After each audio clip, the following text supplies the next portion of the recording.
Welcome to Prime Life. We call it Retirement 2.0. Leave each episode with tips and new ideas to help you navigate retirement in our new age. It's your time. Make it count. This podcast is for educational purposes only. It is not intended as medical, investment, or financial advice. We do not sponsor or endorse any of the individuals, companies, products, or services featured on this podcast. Any statements or opinions expressed are of the individual who makes them. We hope you enjoy the episode.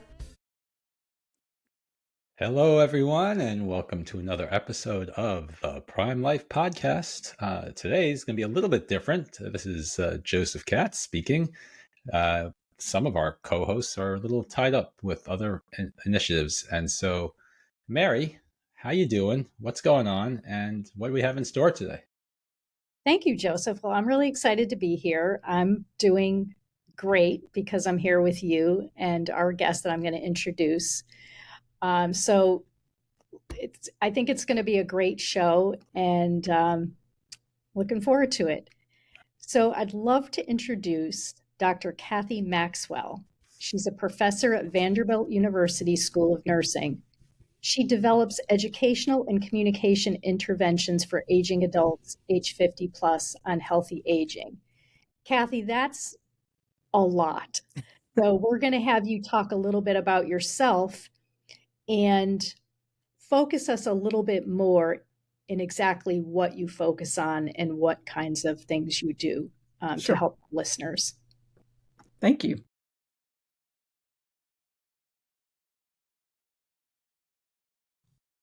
The mic is all yours, Cathy. I'm a nurse, and I've been a nurse for over 40 years.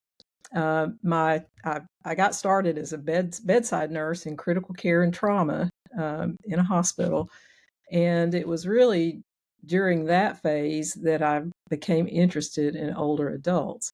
5 of those years, I was a trauma program manager, and I would round with the trauma team. We frequently had older adults who were patients, and I would notice that their outcomes were very different.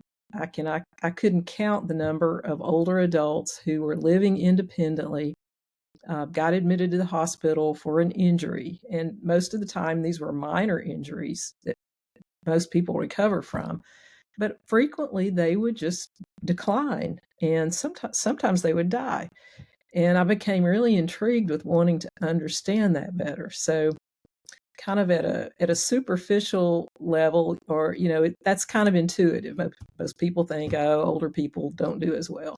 But my interest went beyond that. So after when my kids were grown, I went back to school, got my master's degree, and kept going, got a PhD.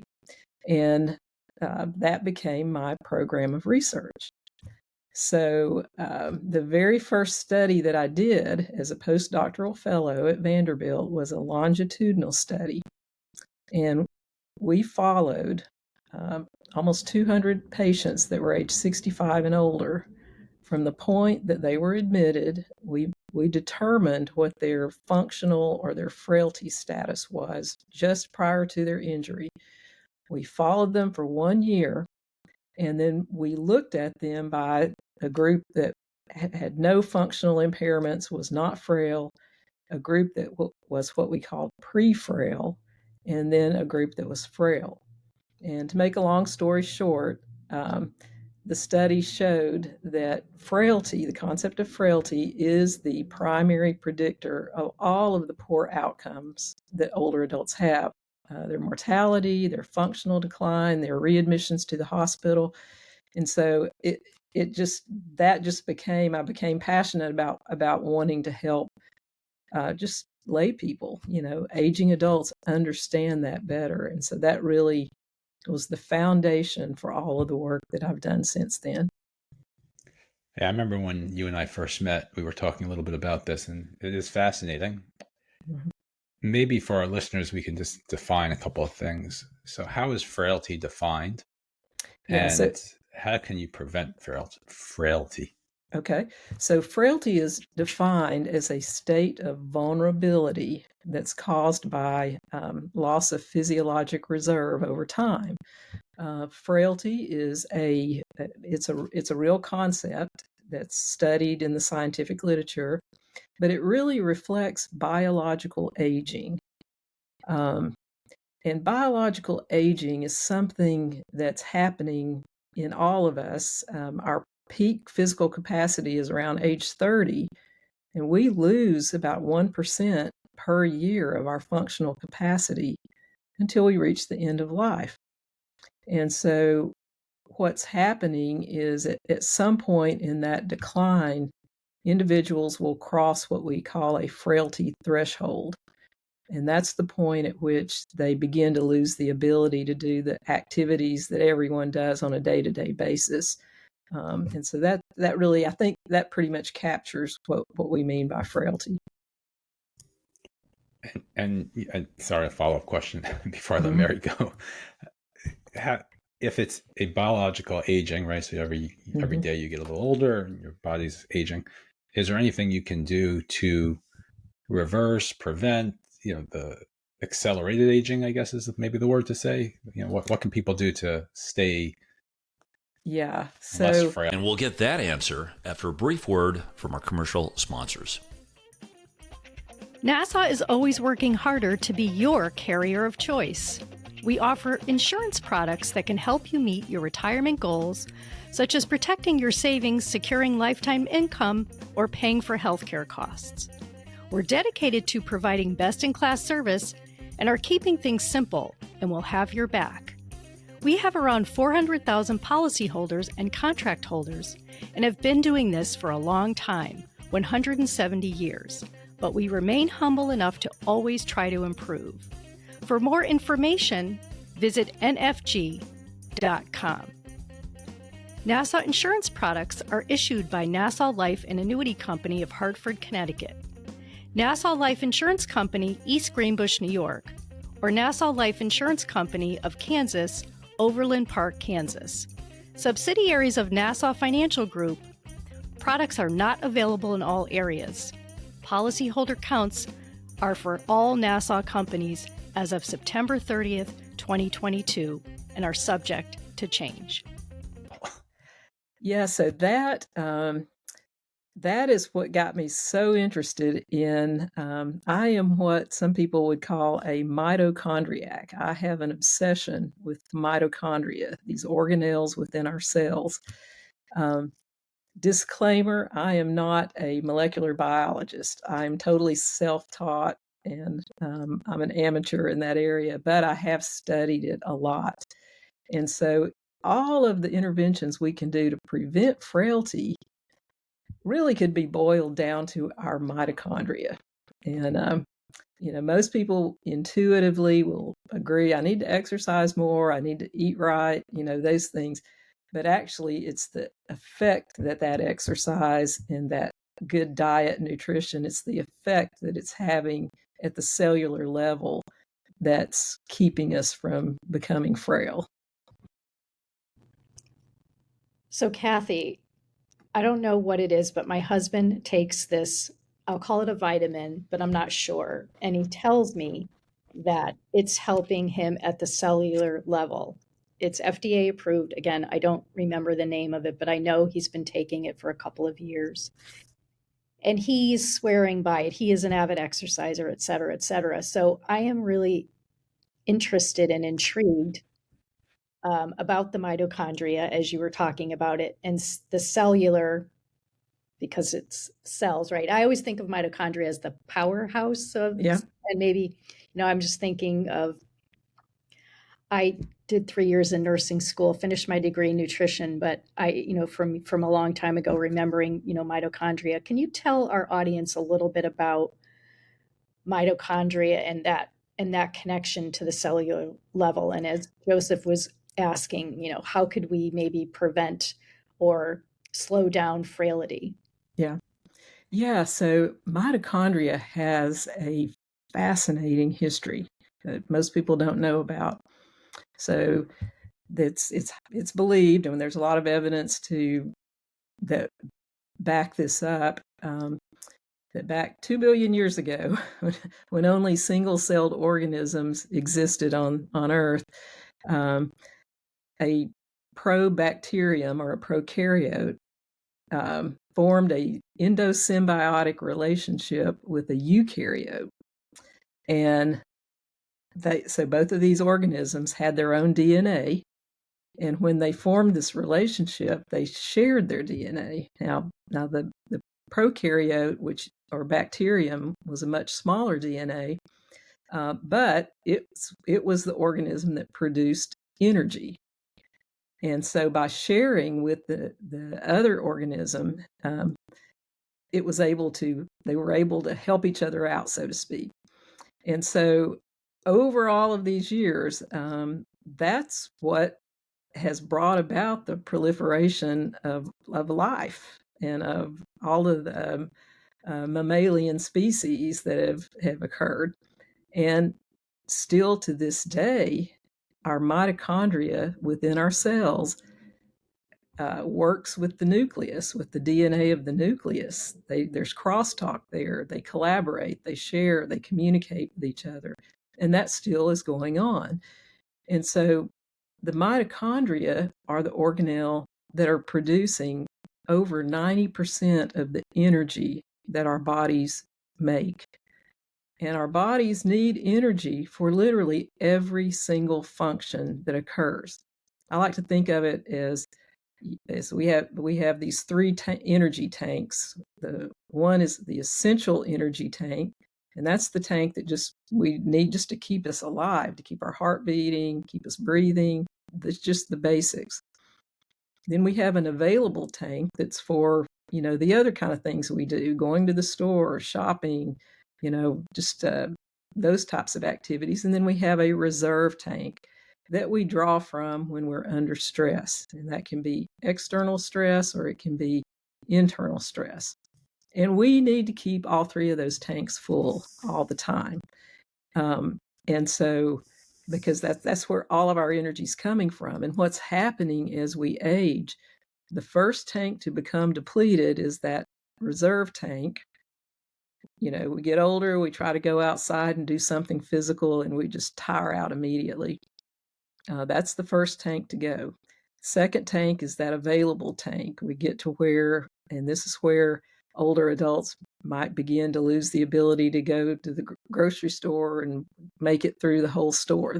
They're losing that. Once you've lost your reserve and your available tank and you're left with just your essential, you've essentially become frail. So all of the interventions to prevent frailty are aimed at maintaining mitochondrial function, maintaining mitochondrial quality control. There's several categories. I like to think of 4 pillars of prevention: physical activity, nutrition, mind-body connection, and social connectedness. If we give attention to those 4 categories, we will keep our mitochondria healthy. Now, physical activity is the cornerstone of those domains, those categories. Because if you gave attention to the other 3 without the physical activity, you would be really missing out. And when you understand the physiology of mitochondria and how they work, how they produce that energy through electron transport, then you get it. You understand why the mitochondria are so important, and we want to keep them very healthy. I could talk a long time about mitochondria. I was going to say, I think we may have had some people have flashbacks to biology in high school and college, freaking out. Yeah. After you and I spoke the first time, you shared a video. I think you shared it with Mary, who will put it in the notes of this episode.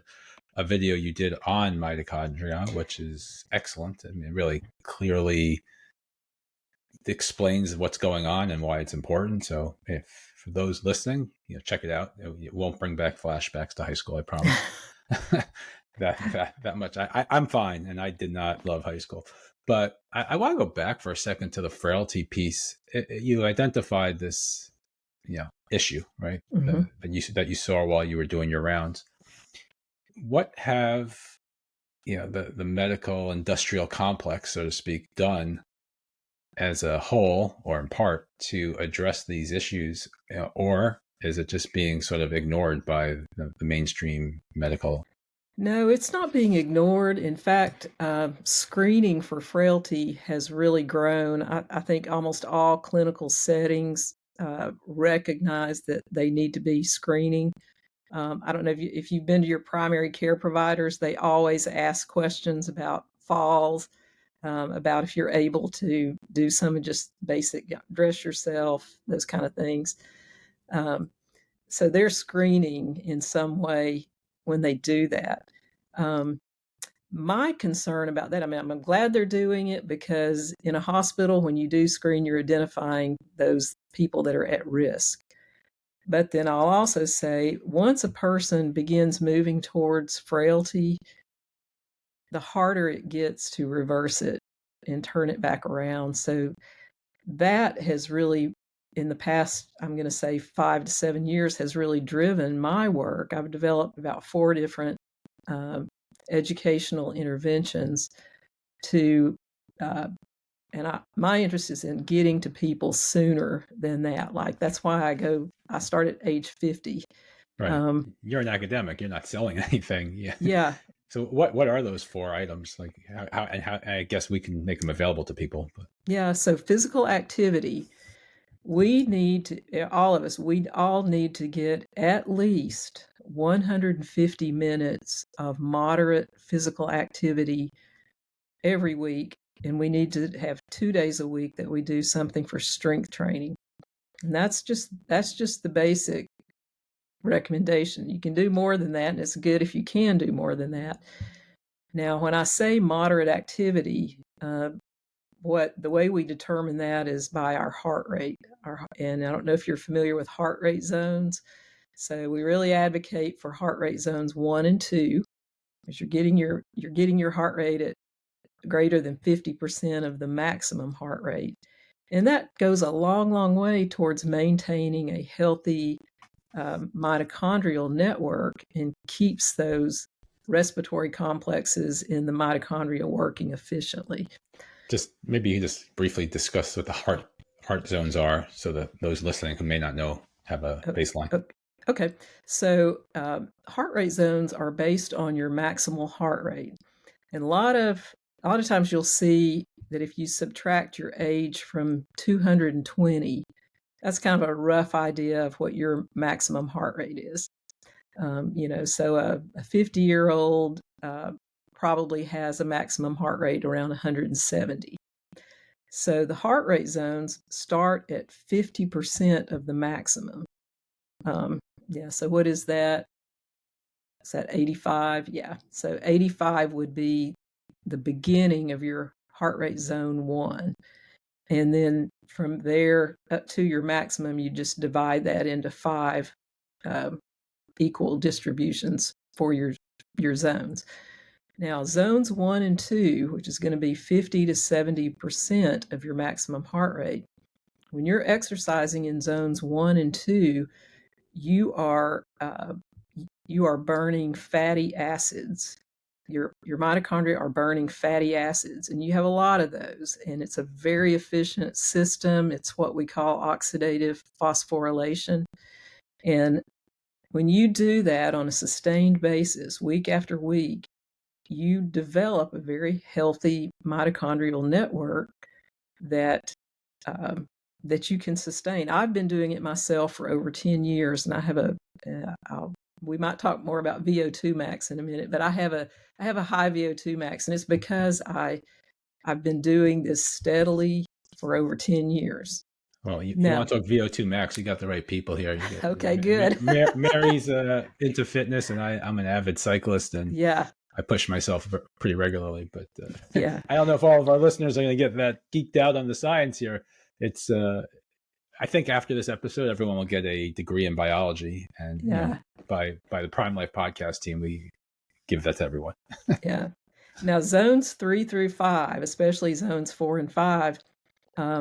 So at the end of zone 2, as your heart rate goes up, and you look at a lactate curve, so your body producing lactic acid, that'll at the end of zone 2, it begins to go up, and it elevates very quickly. And when you go into zones 3, 4, and 5, you're burning glycogen. You're using glycogen for energy versus fatty acids. And if you do too much of that, your body becomes reliant and adapts to you doing these high intensity, vigorous activity levels. And that's really, if you do only that sustained over time, it actually will not build your mitochondrial network. In fact, you're probably doing too much. So we kind of advocate for for an older adult, it's fine for them just to keep themselves in zones 1 and 2 because it's easier to do, it's more pleasant. But if you want to do the high intensity or the vigorous, is limit that to 1 or 2 days a week. I'd kind of use an 80-20 rule. 80% of the time in zones 1 and 2, and 20% of the time in zones 3, 4, and 5. So for those individuals, so Paul Tyler, who's usually on our podcast, our chief marketing officer, he's a triathlete. Others in our company are in the age ranges, of course, right? So I'm thinking, actually, we're going to have a guest on in the near distant future who's a marathon runner, and he's 50 plus for sure. And he's been doing this for some time. So I'm interested. So I love what you're saying about, it sounds like these are my words, not yours, but, you're advocating for consistent exercise. I love that you talked about strength training and resistance training because I've always believed in it. I think it's great for bone density, et cetera. But how does it relate to those who've always been, let's call them more competitive athletes? Where do they kind of sit with what you just described with the different heart zones, and as we age, is that not a good thing to be like doing these high intensity, let's call them even workouts or competitions? Yeah, so I think that the people you're talking about, these master athletes that have been doing it all their lives, I mean, they're just really well-trained athletes. They can go out and, produce all this energy in all of the zones. They have a very, very high VO2 max. And I don't think there's anything to worry about there. They've just been training their whole lives. But, that's a small segment of the population. Most adults are not those types of athletes. So that's the ones I'm trying to reach. Yeah. And I know that I've had discussions even with my doctor. We've talked about, individuals who start an exercise program, for example, and they're not the well-trained athletes. Yeah. And sometimes they do too much. Yes. Too fast. And I used to see this, I didn't share, I was in the fitness business at the beginning of my career. And, we were very cautious about that. Our clients ranged in age, but we had more of the 50 plus, I would say. So we were always very cognizant of that because we didn't want people to hurt themselves. We also wanted people to actually continue to exercise, to feel a little bit of pain, but not, over the top. But that said, like, how do you also kind of, give advice in terms of those individuals that you're trying to reach, that you're trying to maybe perhaps say, like, start exercising now. It's not too late. Although I know you said at a certain point, it's harder to reverse mitochondria, et cetera. I'm just curious about the negative aspects of, you can't build as much or whatever. So could you talk a little bit about that? Yeah, Mary, I see the very same thing. We'll see older adults who haven't been exercising and I'm going to start, and they'll post on social media that they've joined a gym and then they just pour themselves into something and really push themselves. And most of the time what you see, they might keep it up for a month. Sometimes it's less than that, and then they quit. So what we advocate for, so we teach about the heart rate zones. We show graphs and pictures of why it works, these lower zones. And we teach people two basic principles. One, you have to figure out what's going to work for you. For me, I love power walking outdoors. In fact, I've already been out this morning and done 3 miles. And so you find what works for you. For one person, it might be a Zumba class. Someone else, it might be swimming, whatever works for you. And number two, you've got to enjoy it. It's got to be something that you can look forward to doing. Because if those two things are not in place, you're not going to keep it up. And honestly, it's the consistency over time that's the very best thing for you. That builds your mitochondrial network, that gets your VO2 max up there. And, if you can keep your VO2 max above average out to the end of your life, you have done so much for your health. It prevents a lot of the cancers from starting. It is very good for your cardiovascular health. And probably most importantly, it's good for your brain health. When you have healthy mitochondria in your neurons, in your brain, that's what really goes a long way to prevent late life dementia. Yeah, this conversation is sort of bringing a whole lot of our previous guests together. Obviously, you're bringing a lot of the science and your research to the table here, because we've talked to people about brain health and activity. I've spoken with folks about the importance of informing your doctors if you fall. I mean, you indicated that may be an indicator of something else, brain health, etc. We're getting closer to the end of our time. So, Mary, why don't you throw out the last pitch here, so to speak, since we're talking about exercising, and then we could wrap it up shortly thereafter. So you talked a lot about your professional journey, which makes sense. The training that you've had and your beyond nursing, that you've done, and as an academic. But you could do like so many things at this point in your life. Why do you wake up every day and want to focus on teaching individuals 50 plus about mitochondria and how they can avoid becoming frail? Can you talk a little bit about why you do this? Yeah, so I think that the reason I'm so passionate about it is because as I studied frailty and biological aging and began to see the importance of my mitochondria, that it was kind of like an epiphany moment for me personally. It's like I had this thought of, I have to take care of my mitochondria. I can't not do it. I just have to do it. And I think that it's that's driving me to want everyone else to see that too, to understand the importance of biological aging and specifically mitochondrial health and mitochondrial fitness. And so I use the term mitochondrial fitness in all of my educational interventions that I'm working on. Yeah, this has been super interesting. I mean, if we had all day, I'd dig deeper into the science with you and your research that you've done. So I think first and foremost, my biggest takeaway today is as much cycling as I might do, I gotta go push some weights because I don't want to lose any of my tanks of mitochondria. Yeah. The other thing, which people who look for a quick fix, you can't buy a pill of mitochondria and take it, right? You have to put those little guys to work on your own, and the diet, exercise, and so forth is important. So for those listening, you may now have a biology 101 under your belt, but I highly recommend you take a look at some of the resources that we'll put in the notes here. But Cathy, how can people get in touch with you? What would you like them to? Where would you like them to go? If they want to reach out to you, so on and so forth. Please share. Sure.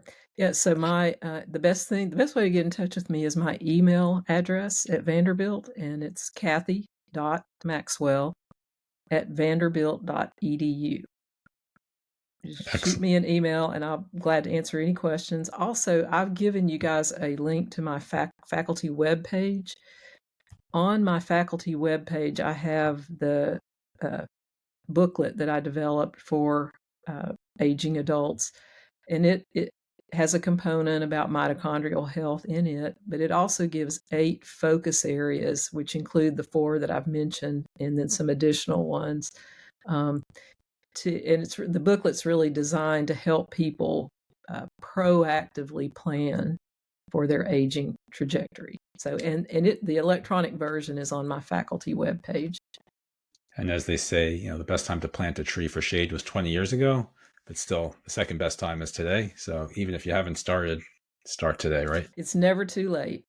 It's never too late. Once you start, you elevate yourself to this steady state that you'll stay in until the end of your life.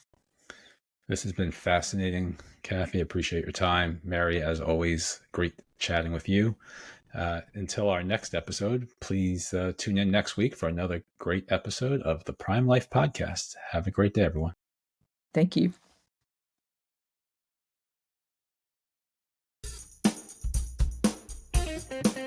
Remember to subscribe to the Prime Life Podcast anywhere you find podcasts. You can find all of our episodes, contact information, and more on our website, primelifepodcast.com. Stay connected with us. Follow us on LinkedIn, Instagram, Facebook, and TikTok.